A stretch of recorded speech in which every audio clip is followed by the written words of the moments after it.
1000 രൂപയുടെ 18 മാസ തവണകളും സ്കീം 2-ൽ 2000 രൂപയുടെ 15 മാസ തവണകളുമാണുള്ളത്. ഓരോ മാസവും നറുക്കെടുപ്പ്. വിജയികൾ തുടർന്ന് പണമടയ്ക്കേണ്ടതില്ല.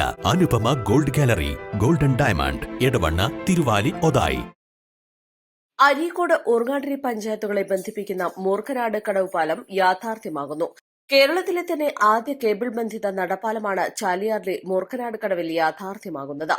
ഇതിനു മുന്നോടിയായി കടവിലുള്ള പഴയ ഇരുമ്പ് നടപ്പാലത്തിന്റെ ശേഷിപ്പുകൾ പൊളിച്ചു നീക്കി തുടങ്ങി. 2009 നവംബറിൽ ഈ കടവിൽ തോണി മറിഞ്ഞ് മൂർഖനാട് സ്കൂളിലെ 8 കുട്ടികൾ മുങ്ങിമരിച്ചതിന്റെ സ്മാരകമായി സർക്കാർ അരീക്കോട് ഉറുങ്ങാട്ടിരി പഞ്ചായത്തുകളെ ബന്ധിപ്പിച്ച് 1.38 കോടി രൂപ ചിലവിൽ ഇരുമ്പുപാലം നിർമ്മിച്ചിരുന്നു.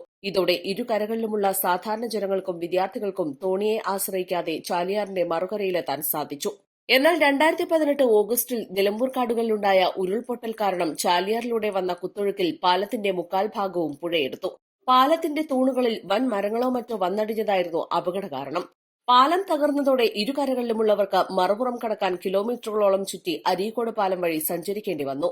തുടർന്ന് നാട്ടുകാരുടെയും മറ്റു സന്നദ്ധ പ്രവർത്തകരുടെയും ആവശ്യപ്രകാരം പാലം പുതുക്കിപ്പണിയണമെന്ന ആവശ്യം നിയമസഭയിലും മറ്റുമായി നിരന്തരം MLA ആവശ്യപ്പെടുകയും അന്നുണ്ടായിരുന്ന മന്ത്രിമാരെയും ധനകാര്യമന്ത്രിയെയും കാണുകയും ആവശ്യമുന്നയിക്കുകയും ചെയ്തതിന്റെ ശ്രമഫലമായാണ് കടവിൽ കേബിൾ ബന്ധിത പാലം അനുവദിച്ചത്.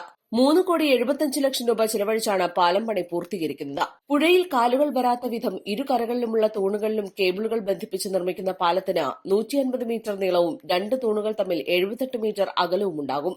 ഡൽഹിയിൽ യമുന നദിക്ക് കുറുകെയുള്ള വസീറാബാദ് പാലത്തിന്റെയും പശ്ചിമ ബംഗാളിൽ ഹൂഗ്ലി നദിക്ക് കുറുകെയുള്ള വിദ്യാസാഗർ സേതുവിന്റെയും ചെറുരൂപമായിരിക്കും ഈ പാലം.